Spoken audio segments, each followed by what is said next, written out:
Video शुरू करूं उससे पहले मैं आपको बताना चाहता हूं कि मैंने 4000 से अधिक वीडियोस और 200 से अधिक कोर्स क्रिएट किए हुए हैं जो डिफरेंट यूनिवर्सिटी के यूजी और पीजी सिलेबस के अकॉर्डिंग है। इसके अलावा हमने यूपीएससी इकोनॉमिक्स ऑप्शनल का कोर्स क्रिएट किया हुआ है, इंडियन इकोनॉमिक्स सर्विसेज के कोर्स हमारे पास हैं। इसके अलावा हमारे पास गेट का कोर्स हमारे पास है, यूजीसी नेट का सिलेबस हमने कवर किया हुआ है। तो ये सारे के सारे कोर्सेज आपके लिए अवेलेबल है हमारी ऐप विष्णु इकोनॉमिक्स स्कूल में। इसके अलावा प्लेलिस्ट में आपको काफी सारी वीडियो आपको मिल जाएंगी, आप हमारी प्लेलिस्ट के भी विजिट कर सकते हैं। और अगर आपको हमारी वीडियो अच्छी लगती है तो आप हमारी वीडियो को लाइक करना और चैनल को सब्सक्राइब करना ना भूलें। तो चलिए स्टार्ट करते हैं आज। हेलो दोस्तों, तो दोस्तों इस वीडियो में हम बात करेंगे सेंसस 2011 के बारे में। तो बच्चों, भारत में जो सेंसस है यानी कि जनगणना जो है वो हर 10 साल में होती है। और ये जो जनगणना है ये सबसे पहले जो शुरुआत हुई थी वो 1982 में हुई थी और लॉर्ड मायो के समय में, और 1981 में ये सबसे पहली बार इंडिया में आई। तो वर्तमान में ये जो योजना जो है ये 15th इंडियन सेंसस है, जिसमें से 7th जो है वो आफ्टर द इंडिपेंडेंट हुआ है। तो इसके बारे में बच्चों हम कई सारे टॉपिक पे बात करने वाले हैं, कई सारे मुद्दे ऐसे हैं, क्योंकि देखिए जब आप कोई भी देश सेंसस के बारे में जानकारी लेता है, डेटा इकट्ठा करता है, तो बहुत सारे इकोनॉमिकल एंड सोशल एस्पेक्ट होते हैं जिनको वो कवर करता है। जैसे मान लीजिए लोग कितनी जनसंख्या है, किस किस इलाके में रह रहे हैं, गांव में कितने लोग रह रहे हैं, शहरों में कितने लोग रह रहे हैं। इसके अलावा जेंडर कंपोजिशन क्या है, वर्कफोर्स कंपोजिशन क्या है, लिटरेसी कंपोजिशन क्या है, रिलीजन क्या है, कास्ट बेस क्या है, ठीक है। इसके अलावा इकोनॉमिक एक्टिविटी किस तरीके की कर रही है, हाउसिंग, वाटर, इस तरीके की सारी डेटा जो है वो कलेक्ट किए जाते हैं बच्चों सेंसस के दौरान। तो यहाँ पर बच्चों हम आपको सारी की सारी जो टॉपिक्स है वो कवर करने वाले हैं। टोटल मिलाकर हम आप बच्चों के लिए 2 वीडियो बनाने वाले हैं और इन सभी के बारे में बच्चों हम एक एक करके आप बच्चों से बात करेंगे। तो सबसे पहले हम बात कर रहे हैं की फैक्टर ऑफ पॉपुलेशंस की, ठीक है। तो सबसे पहले आप याद रखिएगा कि जो सेंसस है वो है पॉपुलेशन, मतलब एक तरीके से पॉपुलेशन से रिलेटेड डेटा कलेक्शन के बारे में, उसको कंपाइलिंग करना, उसको इवैल्यूएशन करना, एनालिसिस करना और पब्लिशिंग करना। यानी कि जो सेंसस है उसके अंदर सबसे पहले डेटा को कलेक्ट किया जाता है लोगों के पास पहुंचकर, या उनसे डिफरेंट तरीके से इंफॉर्मेशन ली जाती है, उसको फिर कंपाइल किया जाता है बच्चों, उसके बाद इवेल्युएट किया जाता है, एनालिसिस किया जाता है, लास्ट में जाके पब्लिश रिपोर्ट करती है। तो हम जो पढ़ते हैं बच्चों वो पब्लिश रिपोर्ट होती है, उसके पीछे उससे काफ़ी सारी मेहनत जो है वो बहुत सारे वर्कफोर्स की लगी होती है, जिसके बाद आपको सेंसस देखने को मिलता है। तो अगला जो सेंसस है वो 2021 में इकट्ठा करने की स्टार्ट किया जाएगा और इसमें कई साल का समय लग जाता है इसको पूरी तरीके से फाइनल रिपोर्ट आती है। वैसे इंटरमीडिएट रिपोर्ट बीच बीच में आती रहती है।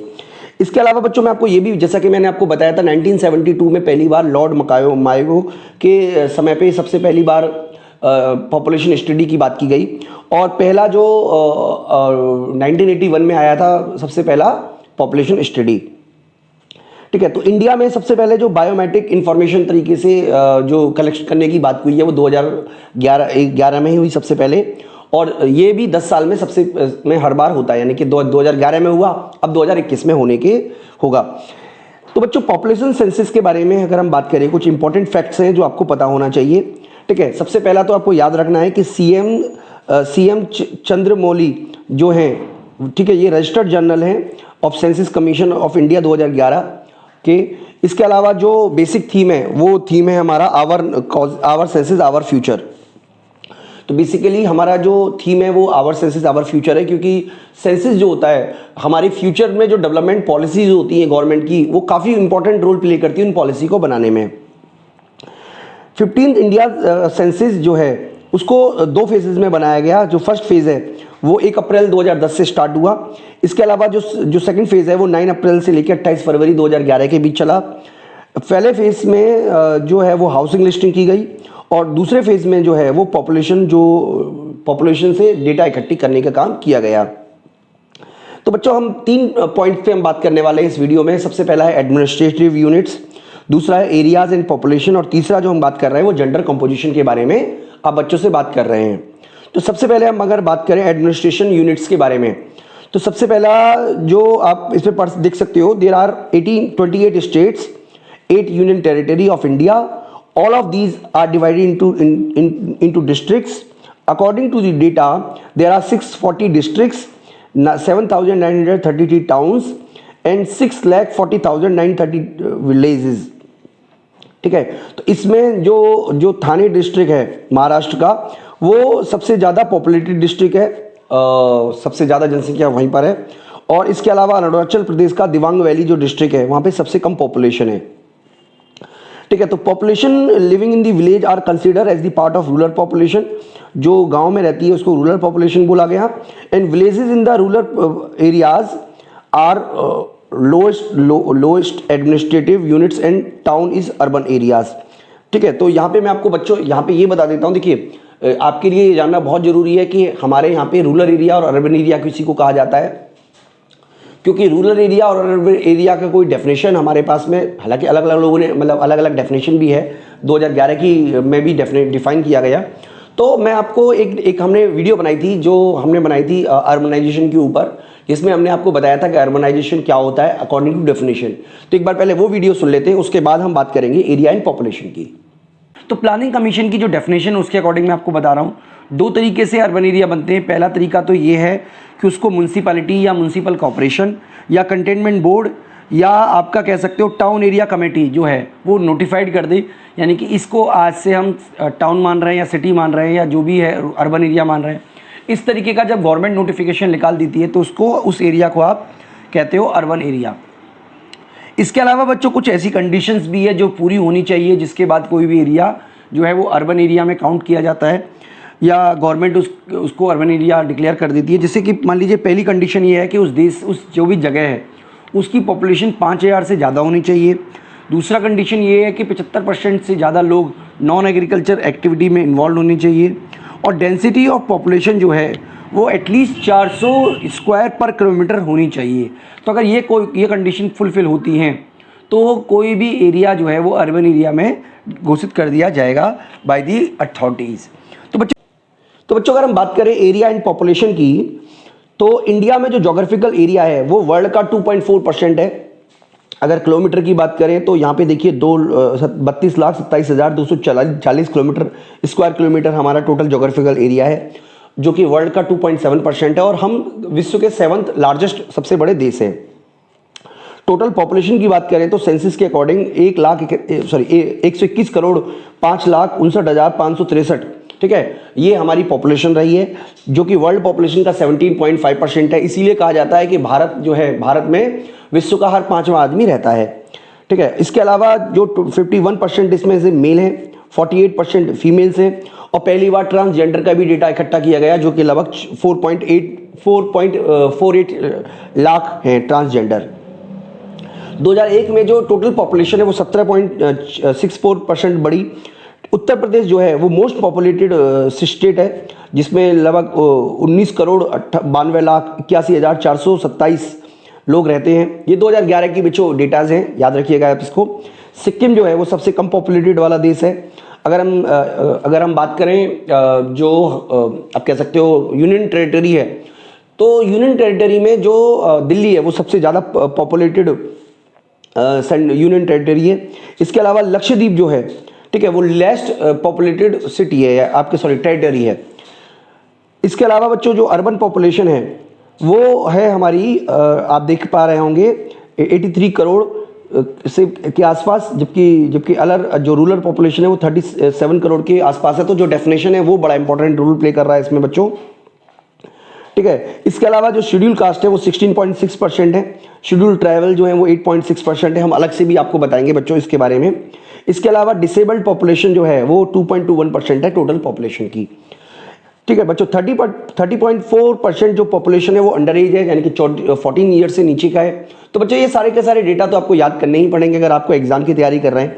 ठीक है, और 64.43 पॉपुलेशन जो है वो 15 से 64 साल के बीच में, तो इसमें कुछ ऐसा है नहीं है।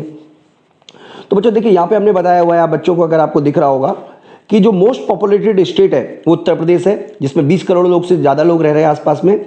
महाराष्ट्र उसके बाद आता है 11 करोड़ के साथ, और बिहार उसके बाद आता है 10 करोड़ के साथ। मोस्ट पॉपुलेटेड टेरिटरी की बात करें तो दिल्ली है, ठीक है, 1.67 करोड़ लोग दिल्ली में रहते हैं आसपास में। इसके अलावा लीस्ट पॉपुलेटेड स्टेट जो है उनमें सिक्किम आता है, सबसे कम पॉपुलेटेड सिक्किम में 6 लाख के आसपास। मिजोरम 10 लाख के आसपास है। इसके अलावा बच्चों लीस्ट पॉपुलेटेड यूनियन टेरिटरी जो है वो लक्षद्वीप है, मात्र 64,000 लोग ही लक्षद्वीप में रहते हैं। अगर हम बात करें बच्चों डेंसिटी की, देखो डेंसिटी का मतलब होता है कि जो हमारा 1 किलोमीटर का जो स्क्वायर है, ठीक है, उसमें कितने लोग रहते हैं। तो डेंसिटी की अगर हम बात करें तो 2011 के सेंसस के अकॉर्डिंग जो डेंसिटी है वो सबसे ज़्यादा बिहार में है 11,106। इसके बाद वेस्ट बंगाल में 10,028, यानी कि सबसे ज़्यादा डेंसिटी वाला जो राज्य है वो हमारा है उत्तर प्रदेश। इसके अलावा बच्चों सबसे कम जो डेंसिटी है वो अरुणाचल प्रदेश में 17 है। इसके अलावा मिजोरम में 52 है। अगर हम बात करें सबसे ज़्यादा डेंसिटी वाला राज्य की, यूनियन टेरिटरी की, तो दिल्ली है 11,320 जो लोग हैं वो दिल्ली में रहते हैं। इसके अलावा सबसे कम जो डेंसिटी वाला यूनियन टेरिटरी है वो अंडमान एंड निकोबार है। तो ये सारे के सारे बच्चे आप बात याद रखिएगा। इसके अलावा एक और टॉपिक है जो हम इस वीडियो में डिस्कस कर रहे हैं वो है जेंडर कंपोजिशन। तो देखिए जेंडर कंपोजिशन की बात से हम बात आ देते हैं। जेंडर कंपोजिशन का मतलब होता है कि मेल फीमेल कितने हैं। इसके अलावा हम चाइल्ड मेल फीमेल के बारे में भी जानते हैं जो कि 5 साल से नीचे के हैं, ताकि हमें पता रहे कि भविष्य में जनसंख्या जो है वो किस तरीके से हमारा कंपोजिशन बढ़ रहा है। तो बच्चों sex ratio is the divide into number of females, ठीक है, to the number of male, यानी कि 1000 मेल के पीछे कितनी फीमेल्स है उसको बोलते हैं सेक्स रेशियो। जेंडर कंपोजिशन में सेक्स रेशियो बोलते हैं इसको। तो जो सेक्स रेशियो था अकॉर्डिंग टू 2011 सेंसस वो था 940 फीमेल आउट ऑफ 100 मेल, यानी कि 1000 अगर मेल हैं तो जो फीमेल है देश में वो 940 है। तो काफ़ी कम ये जेंडर रेशियो है, सेक्स रेशियो हमारे देश में, क्योंकि महिलाओं की स्थिति के बारे में तो आपको पता होगा, ठीक है, काफ़ी ख़राब स्थिति है। लेकिन केरल की बात करें तो केरल में सबसे ज़्यादा जो सेक्स रेशियो देखा गया है, और सबसे कम राज्यों में हरियाणा में सबसे कम है। चाइल्ड सेक्स रेशियो की बात करें तो चाइल्ड सेक्स रेशियो मात्र 919 फीमेल्स हैं आउट ऑफ 100 मेल्स, जो कि 2001 के मुकाबले गिरा है। बाकी का तो देखिए ओवरऑल मेल फीमेल जो रेशियो है, जो सेक्स रेशियो है वो इंक्रीज हुआ है, लेकिन जो चाइल्ड सेक्स रेशियो है वो डिक्रीज हुआ है। और चाइल्ड सेक्स रेशियो जो अर्बन एरिया में है वो 923 है, जबकि रूरल एरिया में 905 है। 95% फीमेल ऐसी हैं जिनकी शादी जो है वो 25 साल में हो जाती है, जबकि 95% मेल की शादी होने में 32 साल की एज लगती है। तो बच्चों यहाँ पे भी कुछ देखिए डेटा के बारे में हम आपको कुछ की पॉइंट्स हैं जो आपको बता देते हैं, आपको जरूर याद होने चाहिए। सबसे पहला तो ये कि जो स्टेट्स हैं जिसमें सबसे ज़्यादा सेक्स रेशियो है वहाँ पे वो केरला है। उसके बाद तमिलनाडु का नंबर आता है, ठीक है, केरला में 1084 है, तमिलनाडु में 996 है, यानी कि केवल केरला ही ऐसा राज्य है जहाँ पर फीमेल जो है वो मेल से ज़्यादा है। सबसे कम सेक्स रेशियो में हरियाणा नंबर 1 पे आता है, यहाँ पे केवल 879 फीमेल्स हैं आउट ऑफ 1000 फीमेल। इसके अलावा जम्मू कश्मीर में ये जो रेशियो है ये केवल 889 का है, ठीक है। सबसे ज़्यादा जो सबसे कम जो आप कह सकते हो सेक्स रेशियो है अगर यूनियन टेरिटरी की बात करें, सॉरी सबसे ज़्यादा होगा, ये लोएस्ट लिख दिया, ये हाईएस्ट होगा, वो पौंडीचेरी में है 1037। और सबसे कम की अगर हम बात करें यूनियन टेरिटरी, ये स्टेट लिखा हुआ है, ठीक है, थोड़ा सा आप ध्यान से सुनिएगा, मैं आपको एक बार पढ़ देता हूँ, थोड़ा सा मिस्टेक हो गई है। State with highest sex ratio Kerala Tamil Nadu है। इसके अलावा state with lowest sex ratio Haryana और जम्मू कश्मीर है। स्टेट की जगह अब union territory with highest sex ratio Pondicherry है, and union territory with lowest sex ratio Daman and Diu है। तो ये 618 है। तो बच्चों डेटा थोड़ा सा ये मिस्टेक हो गई है, ये आप ध्यान से समझ लीजिएगा। तो बच्चों ये सारा का सारा जो टॉपिक है वो हमने डिस्कस किया आप बच्चों से। मैं उम्मीद करता हूँ कि आपको जो डेटा आपको चाहिए एक्चुअल में एग्जाम के लिए वो आपको सब पता चल गया होगा। इसके अलावा अगली जो वीडियो है उसमें हम आपको बाकी के जो पॉइंट्स हैं, जिसमें बाकी के सारे पॉइंट्स के बारे में हम बात कर लेंगे बच्चों। इस वीडियो में इतना ही।